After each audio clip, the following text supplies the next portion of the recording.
Welcome to Men, Relationships, and Other Fables, where you find thought-provoking conversations and insights that transform. Please welcome our host, Nicole W. Hi, everyone. Thanks for being here. We learn and grow from those who have done the work and manifested phenomenal success in business and in life. Today, I have VR Small, founder and CEO of the Veteran Women's Enterprise Center. VR and the Veteran Women's Enterprise Center are leading the charge in having our women warriors win the business battle.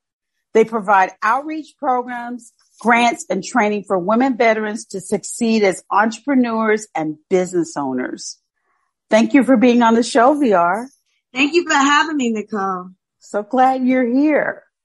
So VR, please share a little about your career, how you started, and a moment of truth that was a breakthrough for you professionally. So let me go way back. I joined the military at 17. I joined the U.S. Navy. I went to boot camp in Orlando, Florida, which was amazing. It was one of their first co-ed boot camps, and how was that? It was awesome. You know, I'm an athlete. So I'm an athlete and I'm an Army brat. And my mom thought that she was a drill sergeant. So all of this stuff that happened at boot camp was not new to me. I was not moved by the yelling, the screaming. I was not moved by the detail to things, because my mom was already like that. Things had to be folded a certain way. They had to be a certain place in your drawer. We already had to do the folds on our bed. So everything that the Navy was saying do is like, yeah, okay, I got that. Gotcha. So I ended up calling cadence and getting invited to sing in the choir. So I spent most of my time rehearsing because the choir performed for every graduation, not just our graduation. And boot camp was not this crazy thing for me when people talk about boot camp. I had a great time in boot camp. I got meritoriously promoted out of boot camp. I think because my commander felt bad for me because my recruiter had tricked me. I wanted to go to officer school, and he told me I needed a school to get a school. At the time, it sounded reasonable. It's like, okay. So when I got there, I was like, I'm not really going there. I'm just prepping to go here. And my commanding officer got a good laugh out of that and said, no, you're going there. And so I headed off from Orlando to Great Lakes, Illinois, a weather shock. Illinois, oh, sure. For a reason. And Corpsman School was awesome. I graduated with honors and distinction, and they gave me a choice of a duty station or another school. And so I went on to operating technician school in Balboa in San Diego. And while I was there, I had a chance to talk to my master chief and tell him about my real goals. And I had been doing so well in the military, they put together a package and recommended me for officer school, to get on the path that I really wanted to be on. But by the time they finished their package, I had gotten assigned to my real duty station, which was the Oakland Naval Hospital, not that far, about 8 hours away from San Diego. So when I got to Oakland, I'm telling you the truth, Nicole, I didn't even unpack because I didn't plan on staying. I thought, they were going to sign my papers and I was going to be off to Maryland, to Indianapolis, to the Naval Academy. But for some reason, my commanding officer just thought I wasn't ready for the Naval Academy, and she didn't sign off. So I stayed in Oakland. I worked in the operating room. I worked in every field. It was awesome. It's interesting. Nothing like what you see on TV. Nothing like what you see on TV, the blood and guts. It's a very clean and a very sterile process. And then I went on to clinical investigations, and that's where I finished my tour. And when I finished my tour, I was in California, and I decided, you know what, I'm gonna try my hand at my arts and entertainment. While I was in California, I tried out for Dreamgirls, the first Dreamgirls. Really? And I got called back. But of course, the military wasn't as flexible as they are now with letting people go off for America's, Got Talent and all that crazy stuff. The answer was no, you're not going anywhere. You're finishing your tour. So I could not go with them for Dreamgirls. So when I got out, I thought, you know what? I'm going to New York and I'm going to try my hand in entertainment. And when I got to New York, I started temping, had a lot of business skills, and was making ridiculous money as a temp. I mean, I think I was bringing in more than $1,000 a week in my early 20s temping. Nice. And honestly, I never even auditioned for anything in New York, to tell you the truth. Not off Broadway. I mean, I did some community stuff, but I never really auditioned for anything off Broadway. I was just too busy working. So I worked in corporate. I worked in nonprofit. I started my own company. I started a nonprofit. And then I worked in academia. And when the university was taken over by a new president, they closed my department in 2015. And that was the door opener. That was the door for me to move back to Dallas. And that's what I did. And when I came here, I wanted to teach, but I think I must apply to every college in Dallas, and I couldn't get any bites. And I ended up looking at some business opportunities, and then I did a conference for some women entrepreneurs, and people kept reaching back out for me, asking me what's next. And that just made me research what's available for veteran women entrepreneurs. Why are people asking for what's next? What's out there? And I learned the facts about resources not being there for veteran women entrepreneurs and the growth of veteran women entrepreneurs. And that kind of went to the launch of the Veteran Women's Enterprise Center. So was that your moment of truth? Just them asking the question? That was a breakthrough for you professionally? No. I think the real breakthrough for me was when I got the center. Cause my vision wasn't just programs. It was for a brick and mortar facility. And when I met with the gentlemen in Dallas, who didn't know me from Jack, a colleague had introduced me to them. They wanted to do a women's program, do something progressive. I pitched the Veteran Women's Enterprise Center to me. And then they showed me the beautiful space that we have now. And it was just a bunch of offices with a lot of, stuff in it, not being utilized. And I remember Ken saying, we can give you a cubicle. And I cut him off and I said, oh no, I have a vision for all of this. Wow. And you could have heard a feather drop. And I was like, oh my God, me and my big mouth, why didn't you just get in? And then you could have, done something. And they looked at me and they said, I actually really didn't say anything. They just kind of led me out of the space. And we went back to the room where we were meeting at, and they said, well, we'll get back to you. And the whole time I'm thinking, well, you blew that. And about 2 weeks passed, and I wrote back to my colleague and said, thank you so much for the intro. But I don't think they're interested. I haven't heard back from them. And she said, no, Ken's on vacation. Just trust God. You got this. And sure enough, about a week later, they called me and asked me to come back in, and they said, the space is yours. Wow.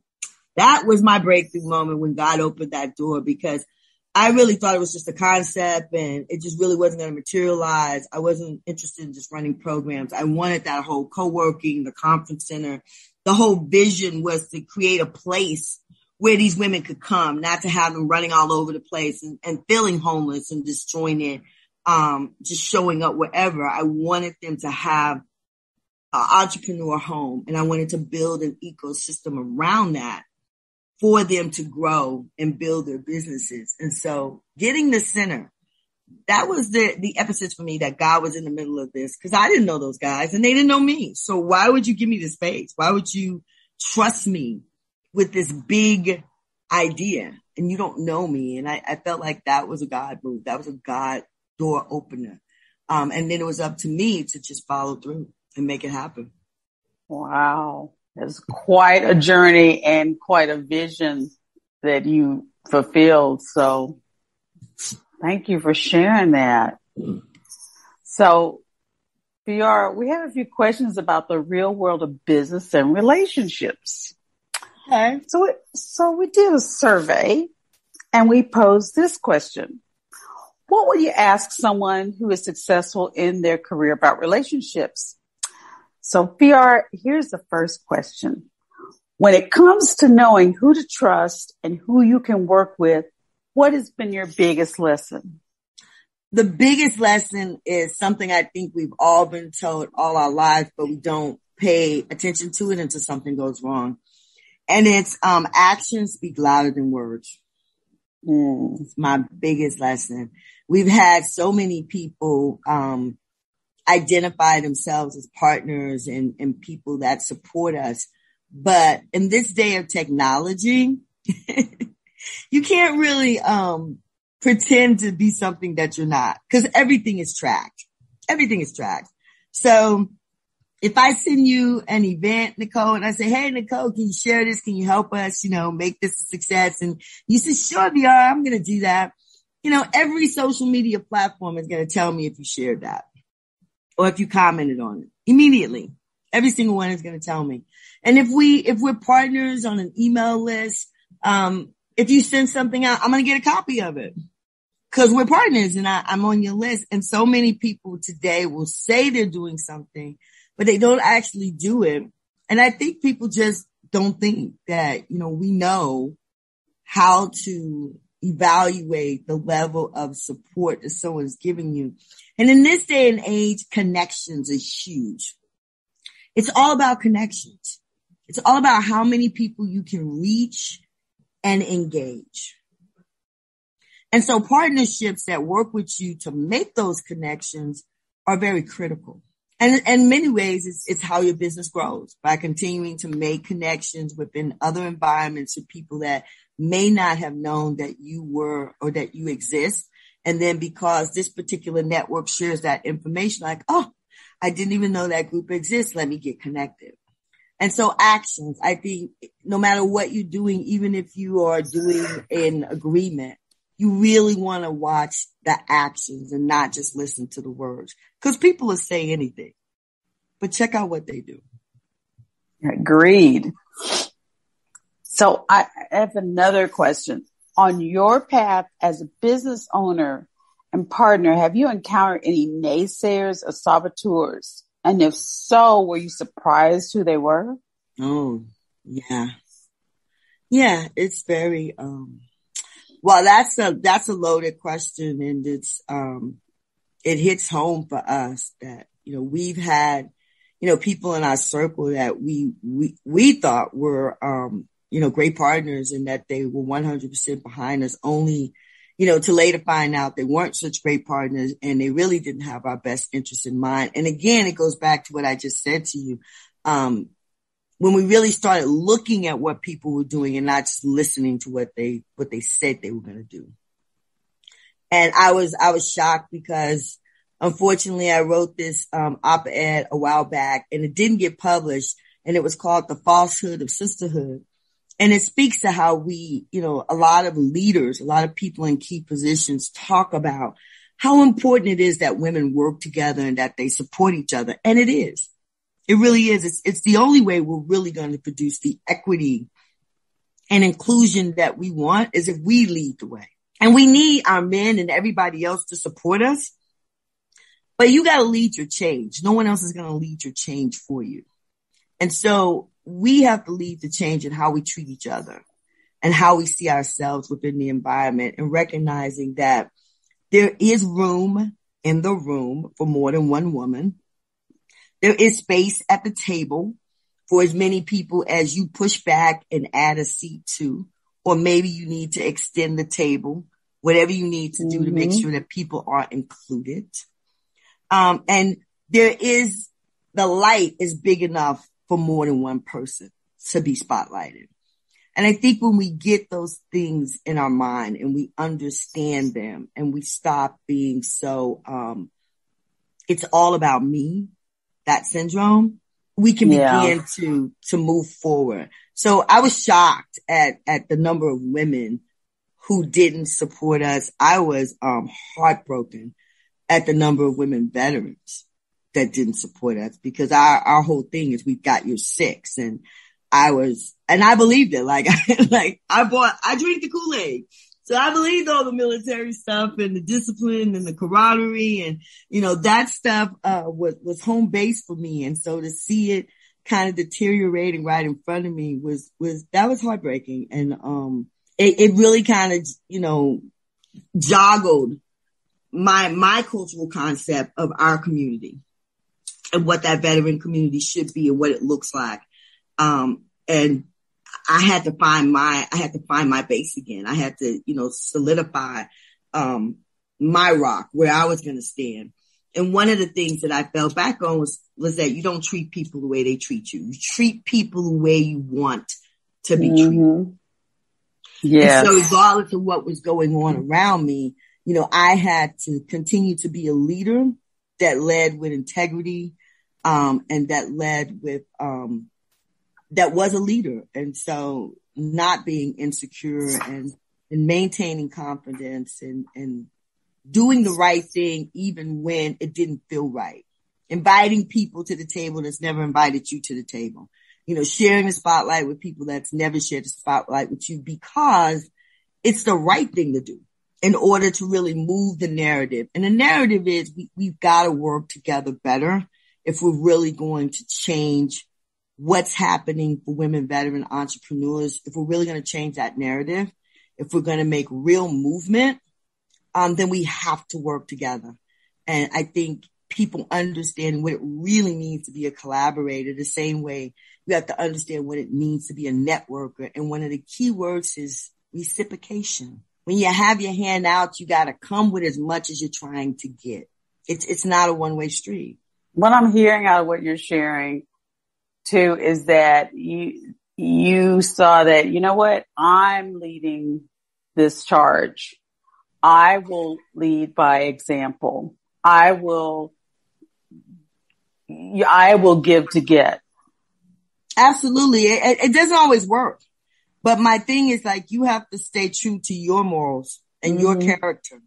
And so I'm not going to ever stop being VR. And integrity, that's at the heart of who I am. What my word is my bond. So when I break my word, I'm broken. When I can't keep my word, I'm broken, because that means something to me.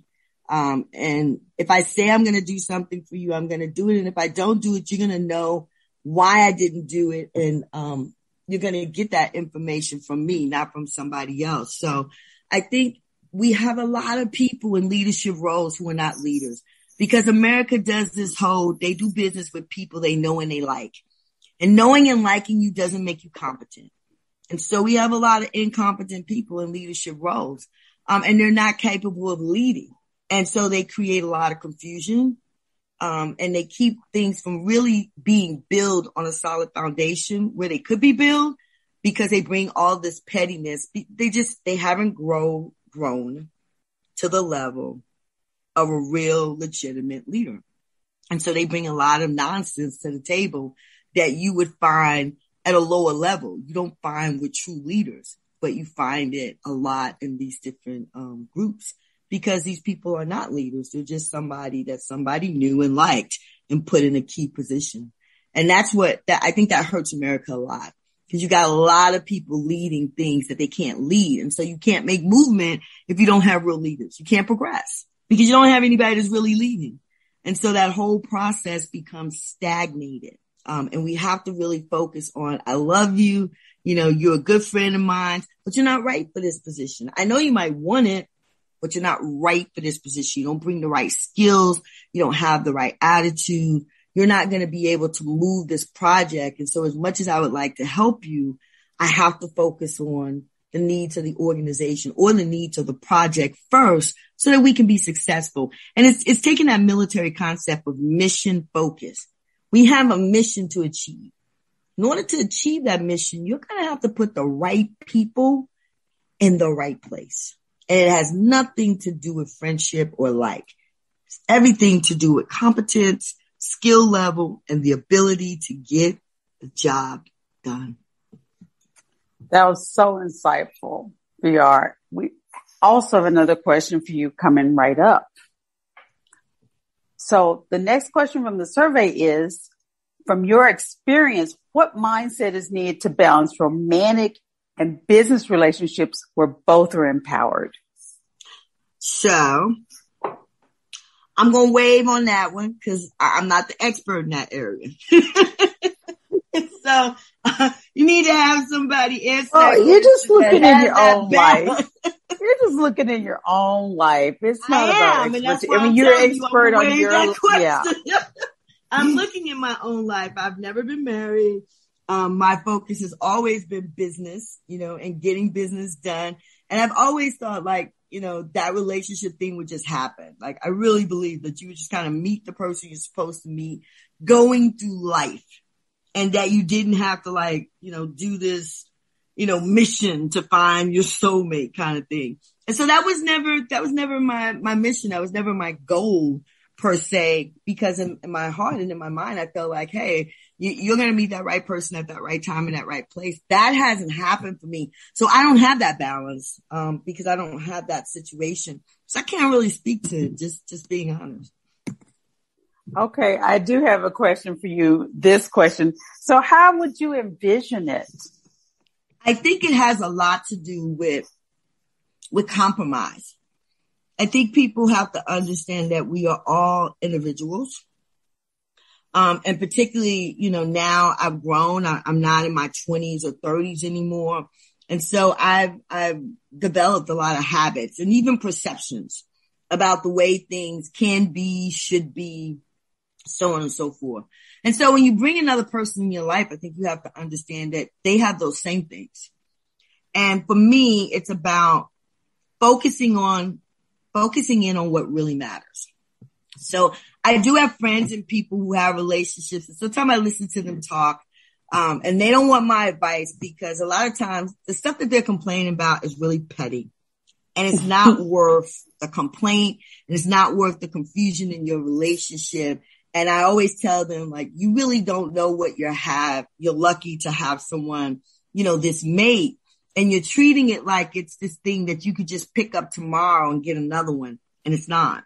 And so you have to let go of the petty stuff and focus in on the big things that may be really impactful to your relationship, So I don't know if the silliness you hear about leaving the toilet seat up, is that really, divorce material? Because somebody leaves their socks, laying around. I don't know. It might annoy you, but is that a reason to, now start looking at a divorce? I'm big on communications. I don't like to argue. But I am confrontational, and I'm going to say what I feel, and then I'm done. I like other people to do the same thing. Say what you feel. Don't be passive aggressive and hold on for something for 3 months. And then you want to bring it up, because at that point I don't want to hear it, because you should have said that 3 months ago. So it's finding those people that understand how you think, how you function, and they're willing to make, you could use the word sacrifice if you want to be with you, because nobody's going to be perfect. There's no perfect person out there. I'm not perfect, and I'm not going to find that perfect person, but I can find that person that I can live with. I can find that person that I can live with. And that will make some compromise. And I think you have to learn to giggle about some of the things that annoy you, but they're not things that destroy you. They just annoy you. Well, VR, I'm going to tell you, as someone who has been married for over 30 years, you've got your finger on the pulse. You really do. So when that time comes for you, you're ready. You got your finger on the pulse. It is all about everything you just said. Two of you bringing 100% of yourselves to the relationship, and really, like, the small stuff doesn't matter in the big scheme of what, your vision for your lives together. So yeah, you've got your finger on it. So VR, we're going to take a moment and listen to a track from Billy Buchanan out of St. Augustine on a segment of the show we call Groove Moves. You get to vote whether the track gets a smooch and a rose, or if it needs a little fertilizer. Okay? So okay. DJ, let's hear Twisting the Night Away.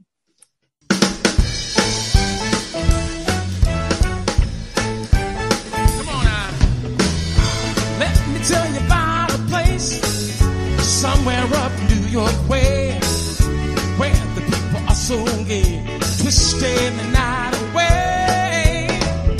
Here they have a lot of fun, putting trouble on the run.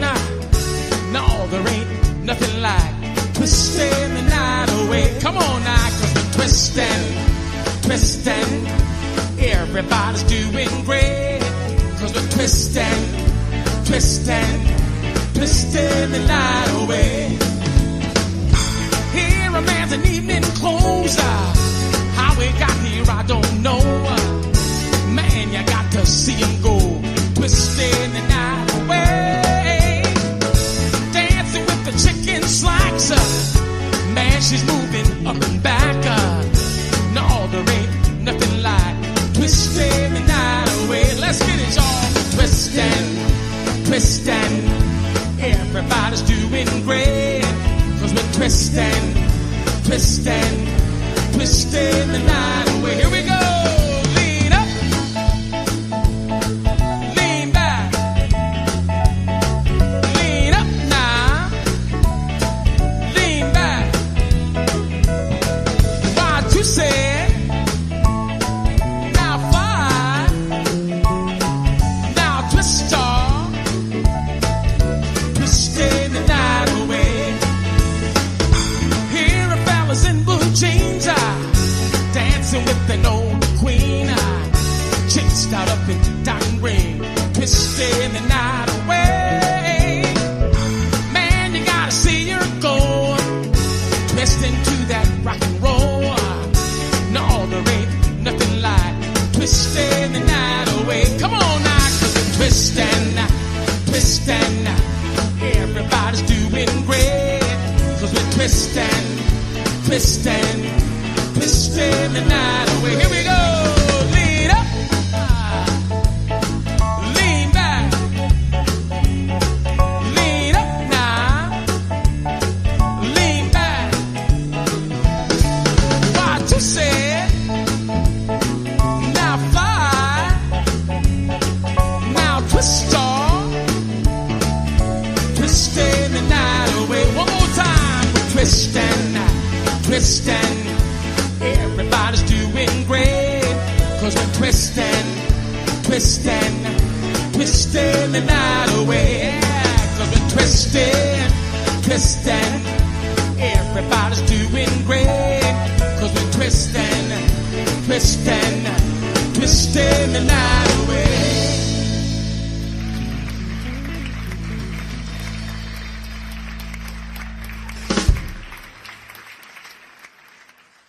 So VR, are you giving the track a smooch and a rose? So is this a remix? I swear I heard that song before. So it wouldn't be my DJ request, but it was okay. Well, I'm giving the track a smooch and a rose because, for me, it sounded a little bit like Zydeco. I don't know if you're familiar with Zydeco. I'm from, here in Texas, we listen to a lot of music from Louisiana, and that's where my father is from. And it had a little bit of that vibe. Yeah, it's very old. To me, it's very old school. So like I said, it wouldn't be my DJ request, but, I could listen to it. Yeah, it is an old song, though. You're right about that. It's an old song. Like really old. Exactly. I was like is this a remix? What are we doing here? Like Jackie Wilson. Okay, so they get a smooch. I thought somebody was trying to bring something new today. I was like, that is not new. I heard that before. Yeah, but it's Billy Buchanan has his particular approach, and to me, it has a bit of a Zydeco kind of vibe, which I like that. Yeah. So, are you ready for another survey question? I guess I am. Awesome. So, our next question from the survey is, what are the 3 pitfalls you've seen people fall into when it comes to balancing their romantic, family, or community relationships while working to have a successful career or business? Wow, there's like 3 categories in this. So present your question again. Okay. What are the 3 pitfalls you have seen people fall into when it comes to balancing their romantic, family, or community relationships while working to have a successful career or business? So I'm going to say cutting across all three of those platforms is going to be communications. People make a lot of assumptions, assuming your family understands or knows the challenges that you're facing in your business, and that they just get it without really communicating that. And that could be the same for your family. But also that can be an issue in the community as a business owner, as a provider trying to build relationships, making assumptions about, what people are doing, what people are willing to do, instead of just asking for what you want. So I think one of the pitfalls is not asking for what you want. Not asking like, hey, I need a day from the family, or, I need to be, free of all interactions until after 5. And then I'm yours. And then keeping that commitment. Or within the community, just letting them know where you are, not pretending to be something that you're not, and people expecting you to perform in a certain way, but communicating. This is where we are right now, and these are our priorities, and we'd love to support in this way or this way. That's what's feasible right now, rather than thinking people should know. And so then their expectation for you may be bigger than what you can actually do, or your expectation for them is bigger than what they can actually provide. And I've seen many, many relationships destroyed because people made assumptions and didn't communicate. So that's going to be my number 1. And you're saying 3. Communications is my number 1. I think also I find, particularly in the small business arena, a lot of people want to be bigger than they are.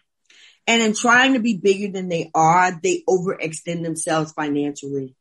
And so wanting to sponsor something or wanting to be a big donor for something because you want your name out there, overspending in an area, overinvesting without real data, impacts not only your relationship, because you may share finances, but impacts your family as to where you're getting that money from. And then also impacts your position in the community if you can't keep up that pretense. Because people are going to keep coming back, expecting you to do the same thing over and over again, because this is how you positioned yourself. So I'm going to say those are my top 2 right there, that communications, and then how you present yourself financially and how you deal with your finances.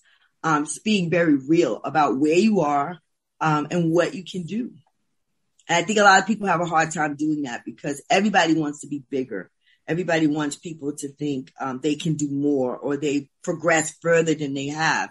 And that honesty about where you are in business is so important, because that's how you're going to get the help that you need. By saying we're not here yet, but this is what we're trying to get to. Is this something you can do, or can we work together? Yeah. I can share from just my own experience. Another huge pitfall for me has been around time, like what you can commit to and what you can't commit to. You're right. Right. Mm-hmm. And the expectations of, like your significant other or family members or community members about, arenas that you can play in.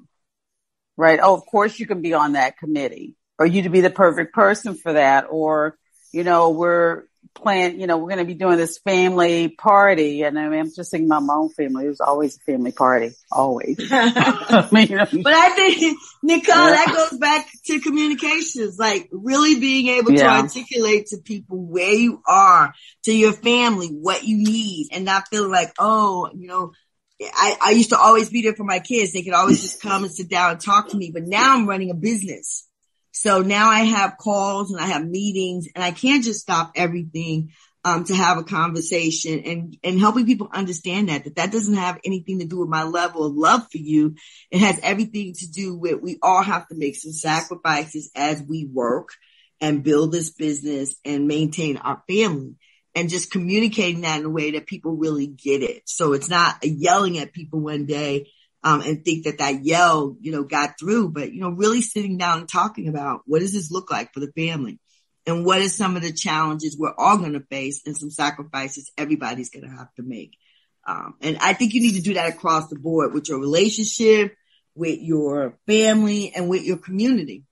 To say, hey, I'm not going to be able to sit on all these boards. I'm not going to be able to come to all of these fits because now I also have to focus on my clients and I have to balance time for my family. And just, recognizing what you need to do to be successful in on all three of those platforms. And then communicating that to other people so they get it. Because people will stretch you as far as you'll let them stretch you. And they'll just keep stretching. They'll just keep asking for more. And they'll say, I know you did such and such, and I know you're being blank, but can you? And you have to be the person to say, yeah, no, I'm not going to be able to do that. And shut it down, because I think people already know, but they want to see, will you keep giving more? Yeah, they always say, if you want something done, ask a busy person. There's that saying, right?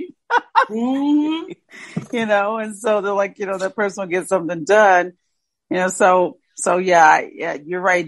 It does tie directly back. It all really ties back to, communication. That's the key. And going back to stop making assumptions, assuming people know. Well, you know how much this time it's going to take me to do this. No, I don't. No, we never talked about that. No, I don't know how much time it was going to take you. So don't make assumptions. Sit down and have conversations with people and say, hey, do you have any idea like how this is going to impact us? Like, let's kind of talk this through, and make sure we're both on the same page. Cause we may not be able to do blank like we used to, or this may not happen the way we used to. And some of our habits, some of the things that are habitual for us that we enjoy, we may not be able to do those things anymore or as often as we used to. What is that going to feel like for you? How is that going to work for you? And really having that conversation and not assuming that people know. Yeah. And it opens things up in the relationship too. I don't think people talk enough. Yeah, I agree. We don't. It's like, you should know and understand. It's like we operate like the people in our lives can read our minds. Exactly. So, yeah. And the people in your world too. The people who go, well, don't you know? And it's like, how could I? Or you should know. That's another one too. Exactly. And it's like, how would I know that? There's absolutely no way I would know that unless you tell me that. And I just find it so surprising when you're hearing people just, they're overwhelmed and at the end of the road. And when they start like really spilling the beans, a lot of it is just a lack of communication, just making a lot of assumptions, not really sharing what's going on, and then reaching that boiling point. And so we have to learn how to communicate. Now, I don't think we do that well. I don't think our community does that well. The African American community. And I think sometimes women try to do it well, but I think sometimes we tiptoe through the tulips instead of just getting to the point. And so that's not good communications either. If you're going to talk around an issue instead of just going straight ahead and talking about, hey, here's the issue. Yeah, we could actually have a whole another show on that particular topic. Okay. We could do that. So, VR, we have another track from Billy Buchanan. Okay. So, DJ, let's hear Show You Right. Hey, this next tune is an original song called Show You Right. It's off my album, The Music Man.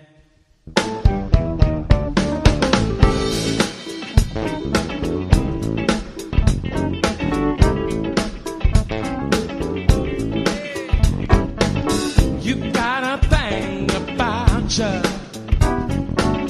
Girl, it's no secret. You're easy on the eye. Show right. The way you move, my darling, your every motion takes my breath away. Show you right.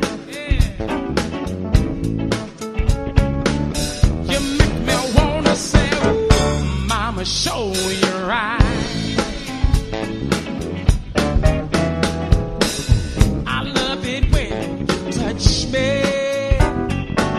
You send the shivers up and down my spine. show you right. You make me wanna say, ooh, mama, show you right.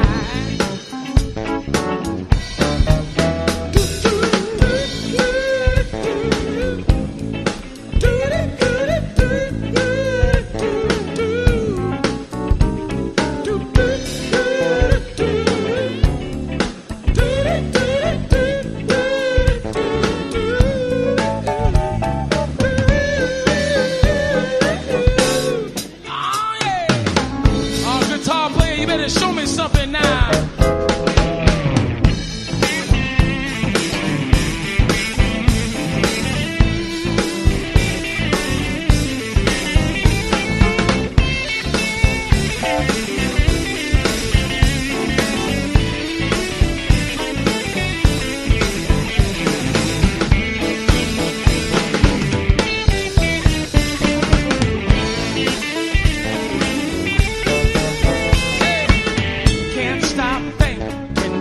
The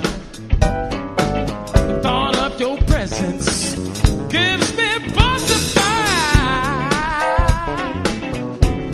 Show you right, show you right. You make me wanna say, ooh, mama, show you right. Woo.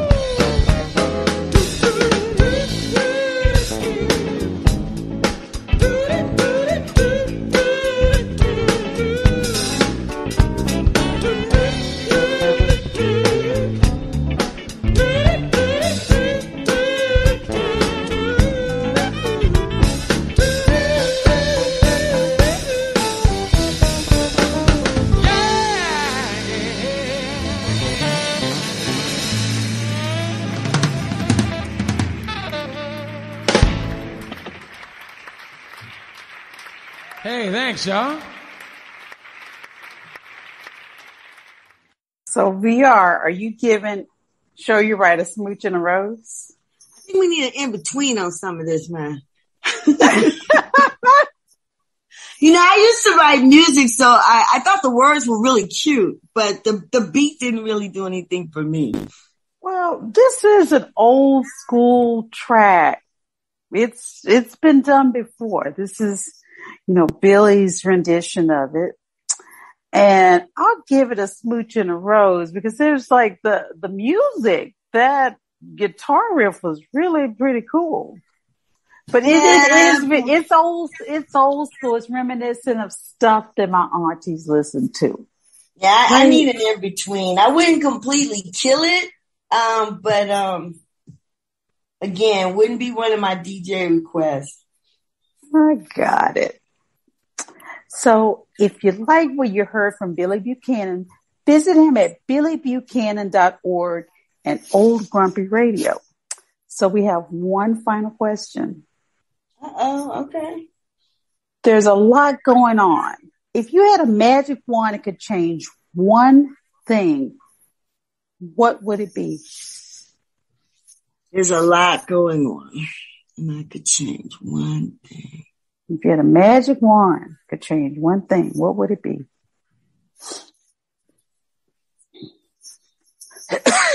So, I think I'm going to be a little selfish here because I think each one of us has a role to play in this world, something that we can be impactful for. One of my favorite sayings is that you're blessed to be a blessing, and we all have something that we can give back. It doesn't always have to be money. It may be your time, your expertise, blah, blah, blah. So basically, for me personally, I've been dealing with some health issues. So if I could wave a wand right now, it would be to have all of that stuff off the table so I could do more and do it more effectively. Thank you so much for sharing. This has been a really great conversation. Thank you for having me, Nicole. It's been so much fun. The music and congratulations on your 30 years of marriage. I think that's awesome. I always celebrate people when they find love. I think that's just absolutely amazing. Thank you. And thank you for sharing your wisdom. Well, I hope it was helpful to somebody. Thank you for the opportunity to share. Yeah, it just made a difference. So, VR, how can our listeners learn more about the Veteran Women's Enterprise Center and any upcoming events? So they can find us at veteranwomensec.org is our website. And then all of our social media is at Veteran Women SEC. And in fact, if you just wanted to email us, it would be info@veteranwomensec.org. And so if you're in the DFW area, we invite you out. Next week is National Veteran Small Business Week, that whole week from November 1st to the 5th. And we'll be at the Dallas Small Business Expo at the Dallas Marketplace on November 3rd. And then we'll be in the amazing city of Houston that weekend for the She Talks tour on November 6th. So just a couple of quick upcoming events. And if you haven't already signed up, there's still time to sign up for the Veteran in Business 5th Annual Conference. We'll be one of their Business Expo exhibitors on their virtual platform. And that's November 8th and 9th. And all of that information is available on our website via our calendar. We look forward to connecting with you soon. That's awesome. Sounds like some really great events you have lined up.